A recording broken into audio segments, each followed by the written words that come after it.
na ningependa kuchukua nafasi hii ya kwanza kwa kutamka Jamhuri ya Muungano wa Tanzania. Mheshimiwa Rais, muda mfupi uliopita umenikabidhi funguo tatu: ufunguo wenye rangi ya dhahabu, ufunguo wenye rangi ya fedha na ufunguo wenye rangi ya shaba. Ninapenda kumshukuru Mwenyezi Mungu kwa subira ambayo Mahakama ya Tanzania imekuwa nayo kwa muda wa miaka 104 hadi kuweza kupata hizo funguo. Kwa niaba ya Mahakama ya Tanzania vile vile natoa shukrani kwako kwa kuiwezesha Mahakama ya Tanzania kujiunga na mihimili mingine katika kuhamia katika mji mkuu wa Tanzania, Dodoma. Kuhama sio rahisi. Imechukua miaka mingi sana, hatimaye Mahakama ya Tanzania imeweza kuhamia Dodoma, na mkono wako upo katika kuhama kutoka Dar es Salaam kuja rasmi Dodoma. Vile vile kwa niaba ya Mahakama ya Tanzania napenda kutanguliza shukrani kwa wewe kuiwezesha mahakama kufanya maboresho kupitia mipango ambayo mahakama ilijiwekea. Mpango mkakati wa miaka mitano, awamu ya kwanza na awamu ya pili, mpango wa programu ya maboresho awamu ya kwanza na ya pili, na programu ya ujenzi wa miundombinu ya mahakama awamu ya kwanza na awamu ya pili. Bila uwezeshaji, mipango hiyo ingebaki mipango tu katika karatasi. Sisi mahakama tunafurahia sana na tunashukuru sana kwa uwezeshaji mkubwa ambao mahakama imepata kutoka serikali yako unayoiongoza. Mheshimiwa Rais, majengo huzungumza. Kuna usemi ambao unasemwa kwamba buildings talk, buildings speak. Majengo ni kama lugha ya alama. Majengo hayazungumzi, lakini huwa yanatuma ujumbe mzito. Kwa kweli hili jengo linatuma ujumbe mzito sana, ukizingatia kwamba kwa muda wa miaka 104 makao makuu ya mahakama yamekuwa yakitoka kutoka sehemu moja hadi nyingine kwenye majengo ya kuazima, lakini hatimaye tumepata jengo ambalo limepewa sifa ambazo zimetajwa leo na wazungumzaji walionitangulia. Kwa hiyo haya majengo kwa sisi ambao tumekuwa katika maboresho ya mahakama kwa muda wa miaka 10 kuanzia 2015 kwa kushirikiana na Benki ya Dunia, kuna lugha ambayo majengo huzungumza. Hili jengo linazungumza lugha inayoitwa juditecture. Juditecture. Judi kwa maana ya Judicial Organization and Management, kwamba ukifika katika jengo hili utakutana na utawala bora, uwajibikaji na usimamizi bora wa mashauri, vile vile na utoaji wa huduma. Hiyo ni Judi. Tech ni teknolojia ya kisasa. Umejionea mwenyewe Mheshimiwa Rais, teknolojia ya kisasa yenye ubora, yenye viwango, ambayo inalinganishwa na teknolojia bora iliyo sehemu yoyote pale duniani. Kwa hiyo majengo tumesubiri miaka hiyo ili tuwe na teknolojia ya karne ya 21. Neno la tatu ni cha architecture.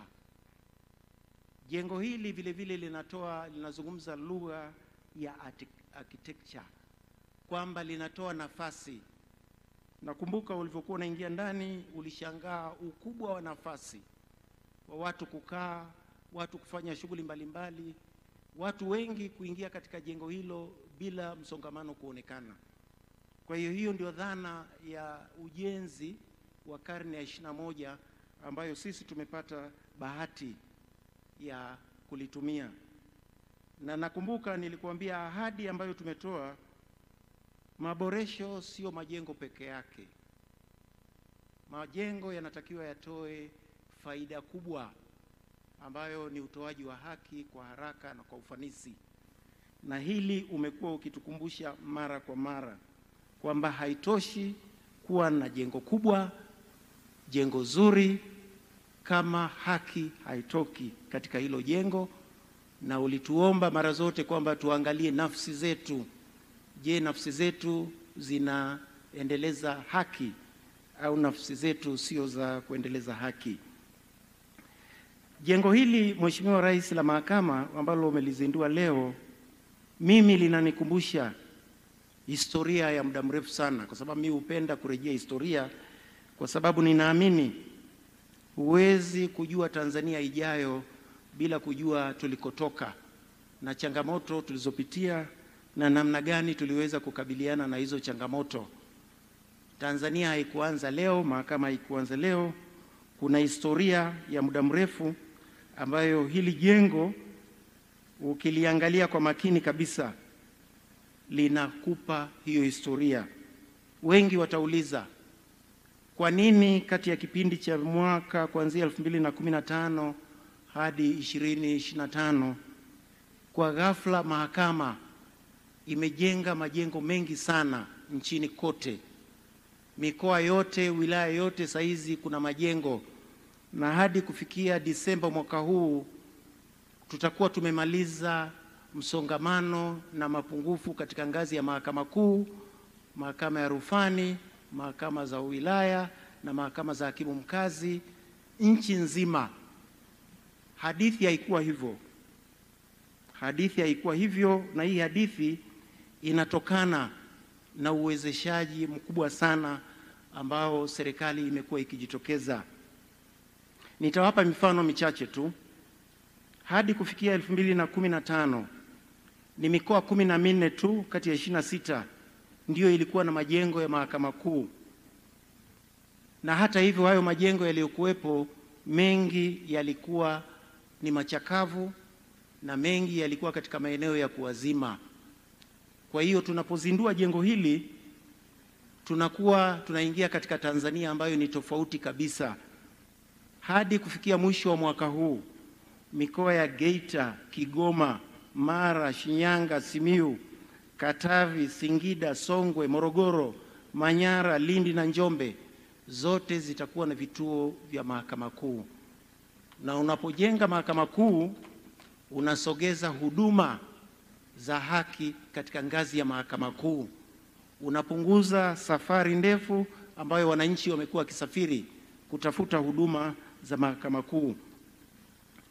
Jengo hili, Mheshimiwa Rais, vile vile linatoa ishara ya mabadiliko makubwa sana ambayo yamefanyika katika majengo ya mahakama ya hakimu mkazi.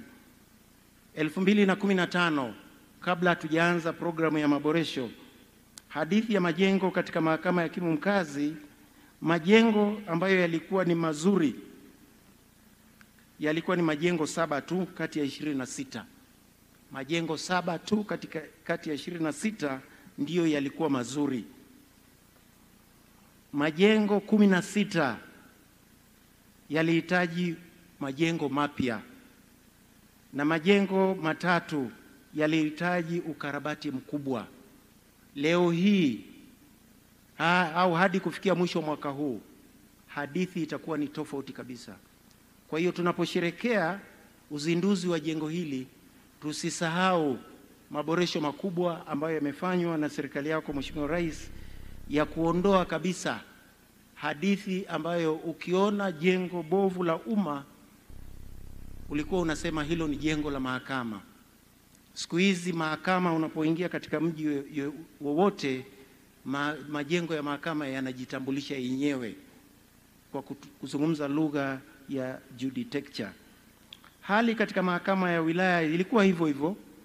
Hali haikuwa nzuri 2015. Wilaya 104 ilikuwa inahitaji majengo mapya. Wilaya 24 zilikuwa zina majengo machakavu ambayo yalihitaji ukarabati mkubwa. Kati ya majengo 130, kati ya wilaya 139 majengo yaliyokuwa katika hali nzuri yalikuwa ni 11 tu. Lakini ukienda leo au tukifika mwishoni mwa Disemba kutokana na uwekezaji mkubwa ambao umefanyika, hadithi itakuwa ni tofauti kabisa.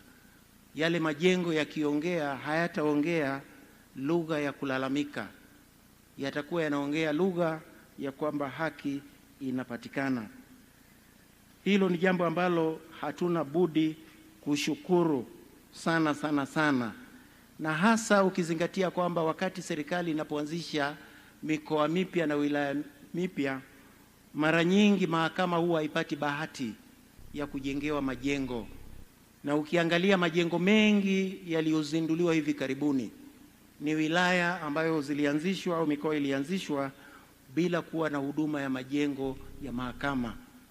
Kwa hiyo ni hatua kubwa sana ambayo imepigwa, na hili lazima tuliseme, kwa sababu usiposema utakuwa huonyeshi shukrani ambayo tumefanyiwa sisi mahakama.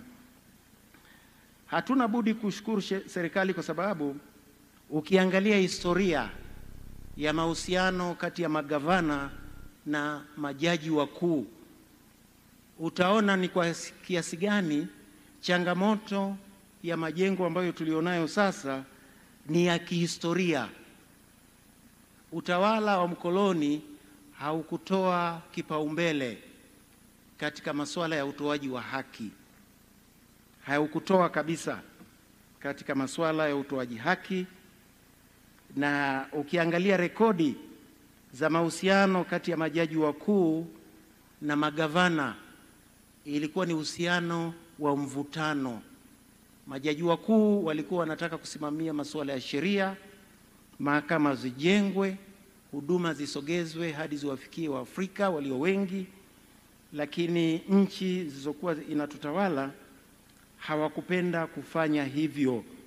Na ndio maana unakuta historia yetu ni ya kutegemea majengo ya kuazima, kwa sababu historia haikuruhusu kabisa magavana kukubali mahakama kujenga. Ninakumbuka wakati jaji mkuu wa kwanza alipofika Tanganyika mwaka 1920, huyu jaji mkuu anaitwa Jaji William Morris Carter. Alikuwa jaji mkuu wa kwanza kuletwa nchi yetu baada ya Tanganyika kuchukuliwa na Ujerumani. Aliwasilisha waraka mrefu sana kwa gavana. Alikuwa anaonyesha mahitaji yake.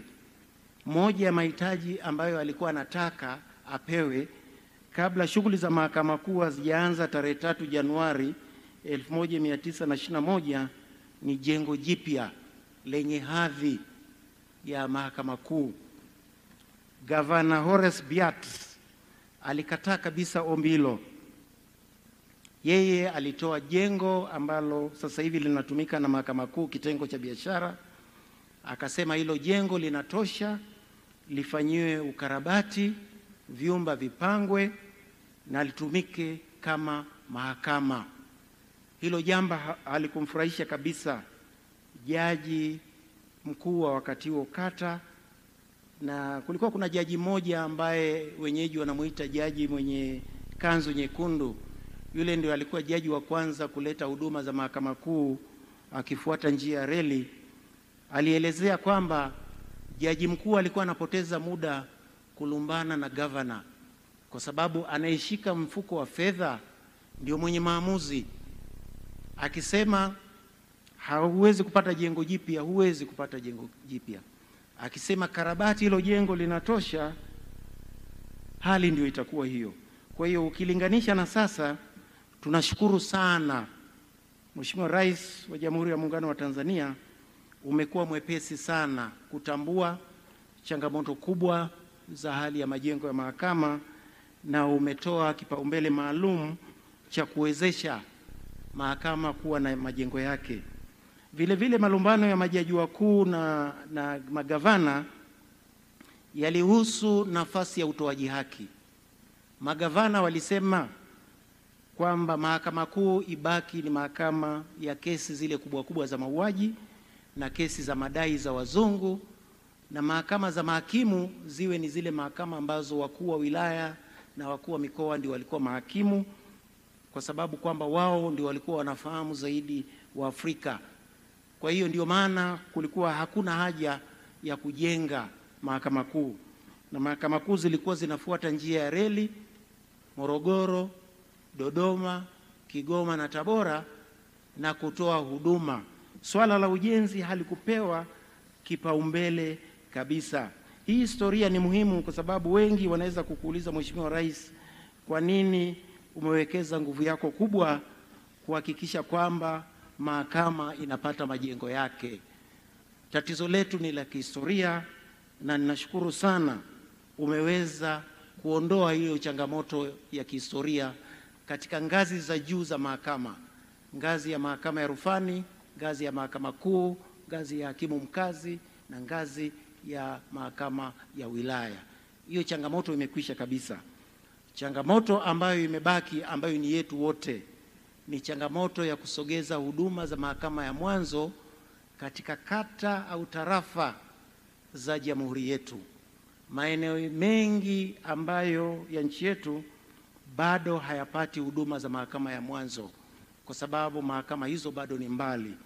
Sasa katika dira ya 2050 hili ni eneo ambalo ni lazima tulifanyie kazi kwa pamoja, pengine hata kutumia TAMISEMI wachukue jukumu la kujenga mahakama za mwanzo ili tusogeze huduma kama ambavyo wanavyojenga hospitali na huduma zingine za kijamii. Huduma ya mahakama ya mwanzo ni huduma ya muhimu sana. Pengine Mheshimiwa, kabla ya kumalizia, nielezee tumefikaje hapa. Tumefikaje hapa hadi kupata jengo lenye hadhi. Nimesema kwamba gavana wa kwanza wa Tanganyika alimpa jaji mkuu wa kwanza jengo ambalo kwa sasa linatumika na mahakama kuu ya biashara. Mahakama kuu ilipata jengo lake zaidi ya miaka 37 tangu mwaka 1921 hadi 58. Jengo lile la mahakama ya biashara ndio lilikuwa jengo la mahakama kuu, lakini mwaka 1958 ndio kwa mara ya kwanza mahakama kuu ilipata jengo ambalo lina hadhi.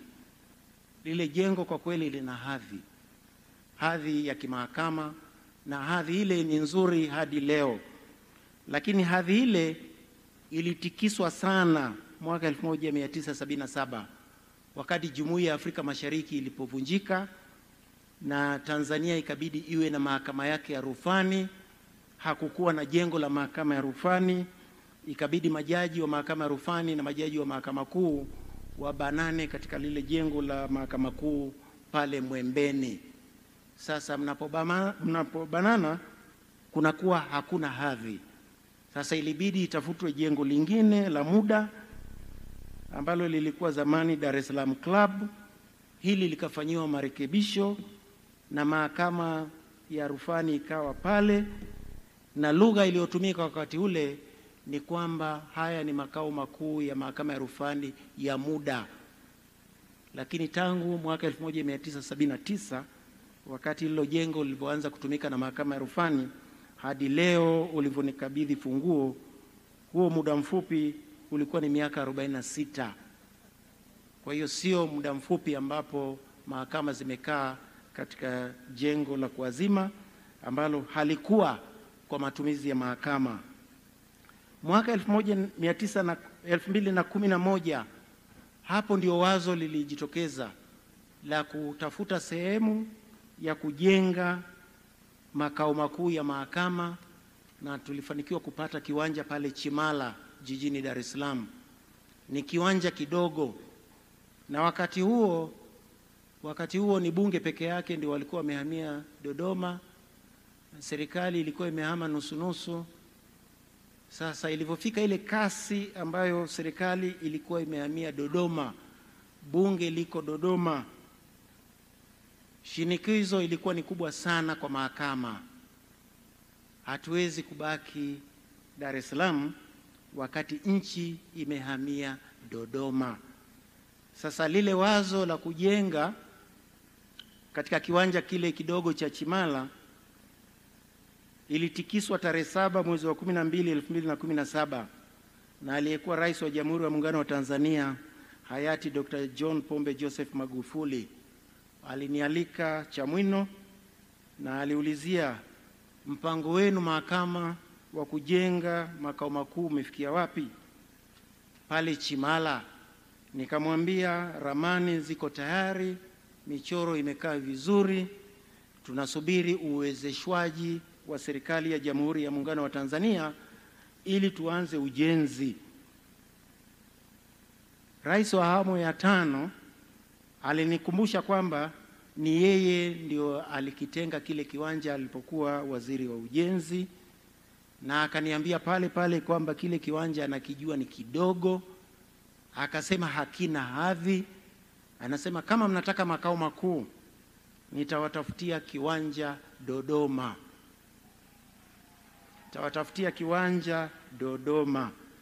Na pale pale nilivyosema sawa, alipiga simu, akampigia aliyekuwa mkurugenzi wa manispaa ya Dodoma ambaye sasa ni mbunge wa Mlimba, Mheshimiwa Godwin Kunambi, akamwelekeza tafuta maeneo mawili, na aliyataja, alisema lazima yawe juu, na akatoa utani kidogo, akasema ili muweze kumwangalia spika akitoka akiingia bungeni muweze kumuona asubuhi, ili naye ashawishike atafute kilima ajenge majengo ya bunge. Hiyo ndio sababu tukatafutiwa maeneo mawili. Eneo la Chimwaga lilikuwa na hekta 50, na ili eneo tukatafuta wataalamu wakaangalia chini ya mawe kuna nini, wakatupa ripoti ya kitaalamu, tukaona ili eneo ni bora zaidi. Kwa hiyo ingawa lile eneo la Chimwaga lilikuwa ni kubwa zaidi, lakini sisi tuliona hili linafaa na tukapata kitalu D, eneo hili la NCC Link. Na nakumbuka kabisa wakati tunakuja kuonyeshwa mipaka, tulikuwa wakati huo waziri wa Katiba na Sheria alikuwa Profesa Kabudi. Wakati tunazunguka kulikuwa kuna wenyeji wanakuja kuulizia tunafanya nini. Wengine walikuwa wanasema hivi viwanja vilikuwa ni vya babu yetu. Pale pale Mheshimiwa Kabudi akasema ataenda kuongea na mbunge wa Dodoma kuangalia kwamba hawa watu waelimishwe kwamba hii mahakama inapokuja hapa Dodoma ni jambo kubwa la kimaendeleo. Hatukuwaona tena.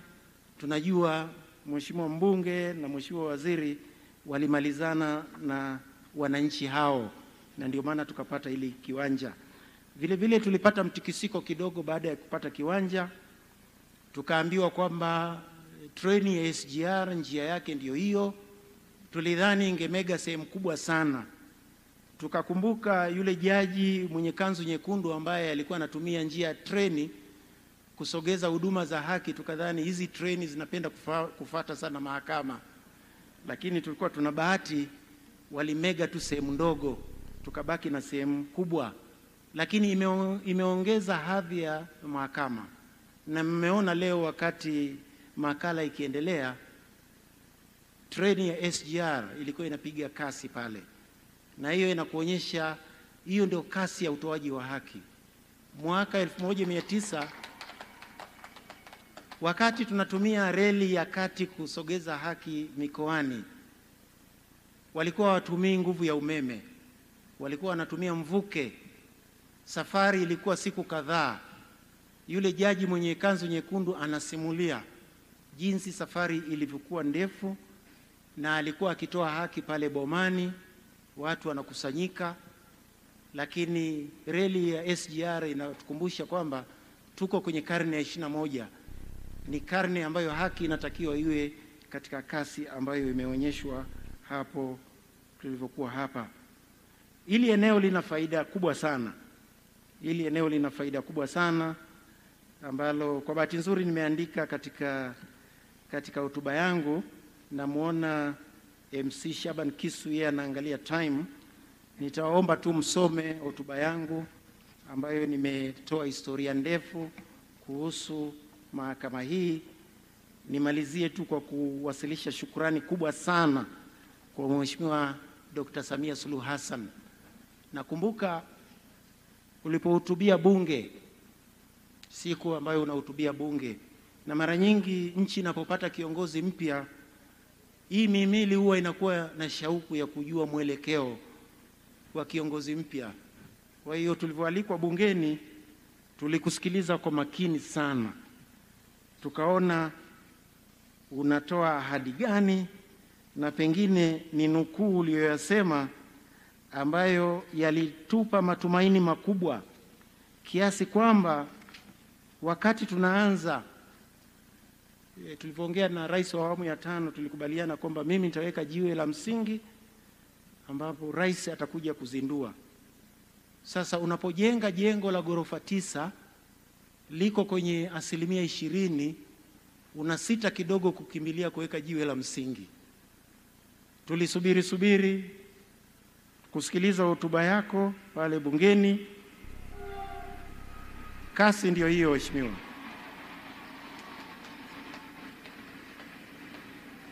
Huo ndio mwendo wa utoaji wa haki. Karne ya 21. Ulisema ulivyohutumia bunge tarehe 22 Aprili 2021, ukasema mimi nataka hapa mwanzoni kabisa, ulisema mwanzoni kabisa, kutuondoa wasiwasi, tusisubiri hadi mwisho wa hotuba kujua mwelekeo wako.